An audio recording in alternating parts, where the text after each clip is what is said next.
Doctor Baba Saheb Ambedkar open university.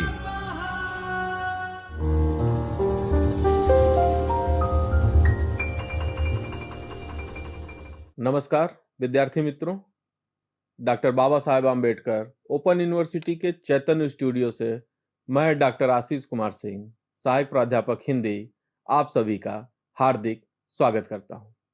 विद्यार्थी मित्रों, आज मैं उपस्थित हुआ हूं बीए ऑनर्स हिंदी मेजर के प्रथम प्रश्न पत्र हिंदी कहानियां के अंतर्गत इकाई 6 सिक्का बदल गया लेकर उपस्थित हुआ हूं। विद्यार्थी मित्रों, जैसा कि मैं प्रत्येक इकाई जो पढ़ाता हूं उसे 2 भागों में बांटकर ही पढ़ाता हूं सुविधा के दृष्टिकोण से। अतः इकाई 6 सिक्का बदल गया भी 2 भागों में विभाजित है। भाग 1 में हम लेखक परिचय पर बातचीत करेंगे, उनके जीवन परिचय, कृतित्व परिचय, पुरस्कार और जो सिक्का बदल गया कहानी है उसका जो कथासार है उस कथासार पर अपना बातचीत केंद्रित करेंगे। आइए सबसे पहले जीवन परिचय पर बात करते हैं। मित्रों, किसड़ा सोबती का जन्म 18 फरवरी सन 1925 ईस्वी में पंजाब के गुजरात जनपद, जो अब पाकिस्तान में है, वहां पर हुआ था। विभाजन के पहले यानी 1947 के पहले इनकी पढ़ाई लाहौर में और विभाजन यानी 1947 के बाद इनकी पढ़ाई शिमला और दिल्ली में हुई। पढ़ाई करने के बाद इन्होंने कुछ समय के लिए नौकरी की और नौकरी छोड़कर लेखन कार्य में लग गई। आपकी मृत्यु 25 जनवरी सन 2019 ईस्वी में हुई। कृतित्व परिचय की बात करें तो आपने उपन्यास, कहानी और संस्मरण पर अपनी कलम चलाई है, जिनमें विशेषतः कहानियां आपकी बहुत चर्चित रही हैं और कुछ उपन्यास भी। उपन्यास की बात करें तो मित्रों मरजानी, यारों के यार, 3 पहाड़, डार से बिछुड़ी, जिंदगी नामा और दिलो दानिश, सूरजमुखी अंधेरे के, ए लड़की, समय सरगम, जैनी मेहरबान सिंह आदि इनके बहुचर्चित उपन्यास हैं। संस्मरण की बात करें तो इनके सारे संस्मरण 3 भागों में विभाजित हैं।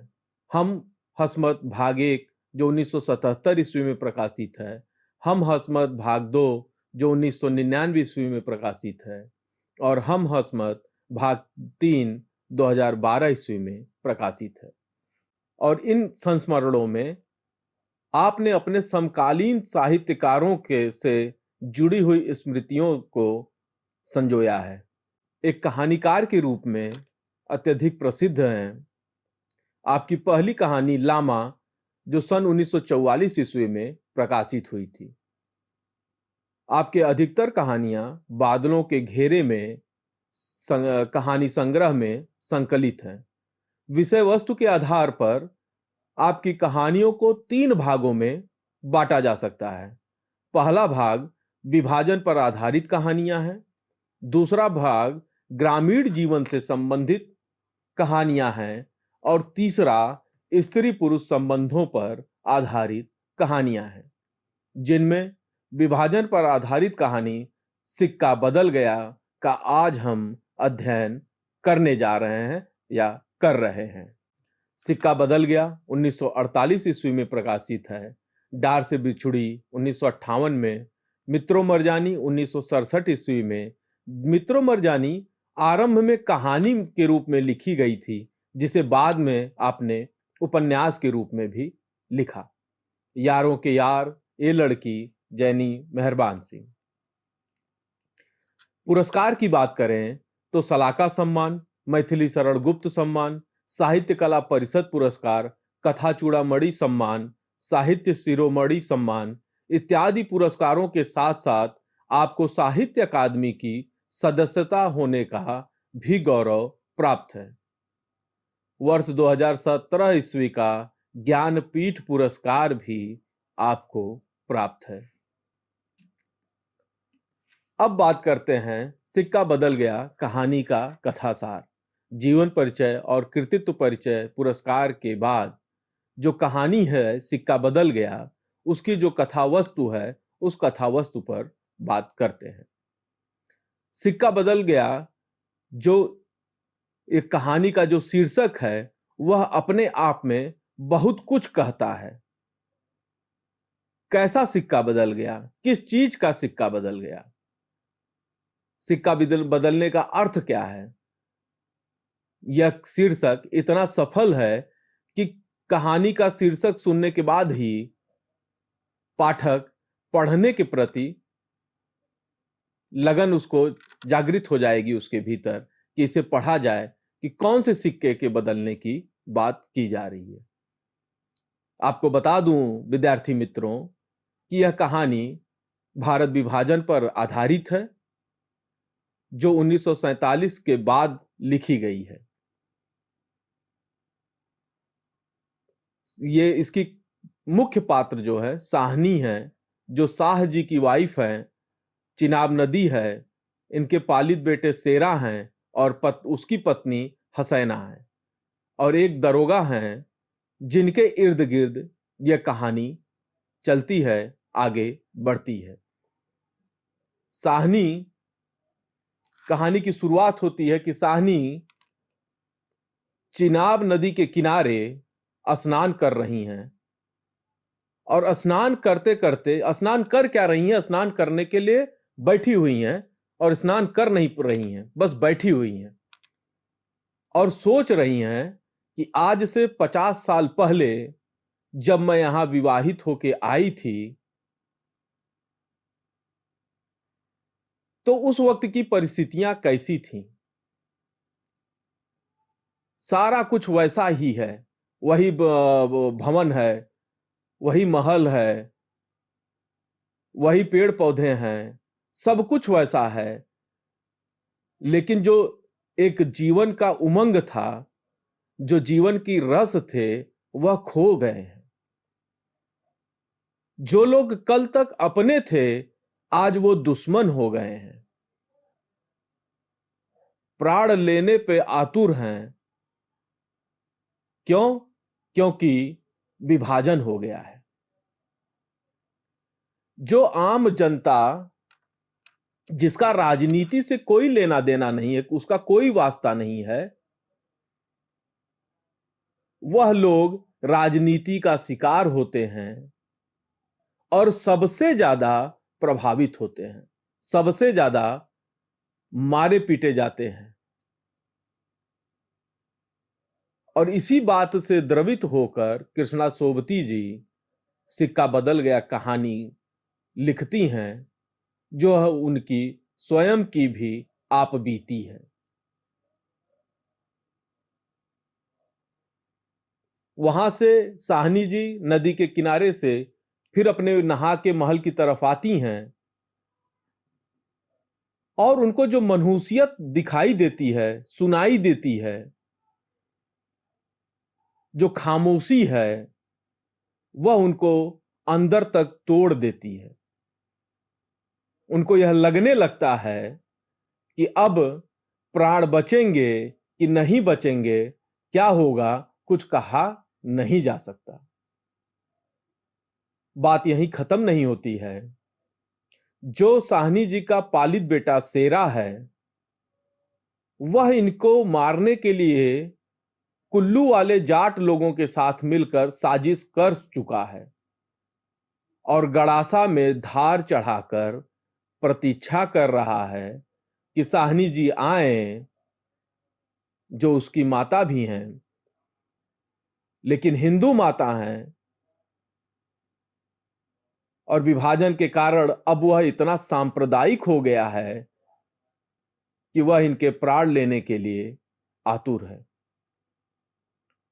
और जो संपत्ति है, जो अकूत संपत्ति इनके पास रखा हुआ है, उसे लूटा जाए, जबकि साहनी जी को जो सरलदाता कैंप लगे हुए हैं वहां जाना है। बावजूद इसके हत्या करने के लिए वह उद्धृत है। कहानी और मार्मिक होती है, कथा और आगे बढ़ती है। दरोगा आते हैं, साहनी जी से कहते हैं कि अपने रास्ते के लिए, अपने आगे के जीवन के लिए कुछ सोना चांदी अपने पास रख लीजिए। साहनी जी कहती हैं कि अब इससे अच्छे दिन नहीं आने वाले जिसके लिए मैं सोना और चांदी रखूं। किस दिन के लिए मैं सोना और चांदी रखूं? मेरे सोने और चांदी जो यहां थे, जिन्हें मैं अपना सोना और चांदी मानती थी, जब वही अपने नहीं रह गए, जिनके अंदर प्राण है, जिनके अंदर सजीवता है, तो यह निर्जीव चांदी और सोना किस काम का? मुझे कुछ नहीं चाहिए, मैं यहां से खाली हाथ जाऊंगी। गांव के लोग जो उनसे कुछ न कुछ उपहार कभी न कभी जीवन में प्राप्त किए हैं, वह लोग आके इकट्ठा हो गए हैं और राह देख रहे हैं उनके जाने की। चारों तरफ सन्नाटा फैला हुआ है और उस सन्नाटे को बेधती हुई दरोगा की आवाज आती है कि ट्रक आ गया है, अब विलंब न करिए, जल्दी चलिए। यानी लोग बाग तैयार खड़े हैं कि यह जैसे ही जाएं, हम जो असबाब रखे हैं, जो सोने चांदी रखे हैं, उन सब पर कब्जा कर लें। जाते जाते साहनी जी जो बात कहती हैं वह बहुत मार्मिक है और वह बहुत सोचने समझने और विचारने की बात है। जाने से पहले वह उसी अपने पालित बेटे शेरा को कहती हैं कि रब तुहानू सलामत रखे, बच्चा खुशियां बख्शे। लोग लूटने के लिए, मारने के लिए तैयार खड़े हैं, कोई भी एक हाथ उनको रोकने के लिए नहीं आगे बढ़ रहा है कि साहनी जी को रोक दिया जाए, आप मत जाइए, आप यहीं रहिए, यह सब कुछ जो है वह सब आप ही का है, आप क्यों जाएंगी? नहीं, एक भी हाथ आगे नहीं बढ़ता है और नम्र आंखों से साहनी वहां खड़े सभी को रब तुहानू सलामत रखे, बच्चा खुशियां बख्शे कहकर ट्रक में बैठ जाती हैं और चुपचाप वहां से चली जाती हैं। और शरणदाता कैंप में जाकर अपना बाकी जीवन निकालने के लिए सोच विचार में डूब जाती हैं। विद्यार्थी मित्रों, सिक्का बदल गया कहानी आपको अवश्य पढ़नी चाहिए और विभाजन की जो त्रासदी है उसको जानना चाहिए, उससे कुछ सबक भी लेना चाहिए। बाकी बातें इसके भाग 2 में मैं करूंगा। तब तक के लिए नमस्कार, धन्यवाद। स्वाध्यायः